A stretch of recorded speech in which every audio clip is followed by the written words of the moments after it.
मग नशेमधी भानगड वाढली भांडण झालं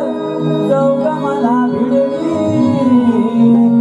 एका ठुशातच दोन तातडच फाडले पारुग माझी पारुग तिलया तुझा दारुग पारुग माझी पारुग तिलया तुझा दारुग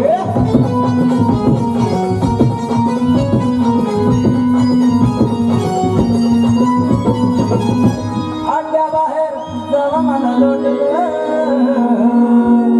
धडपडताना अगडोग माझं फुटलं दुसऱ्याच बाईला मारू जवा म्हटलं मग शिव्या देऊन तिनं मला गटारात लोटलं काळानं मी अग पुरा पाग भरलो आणि एका भैयाच्या घरात गपकन शिरलो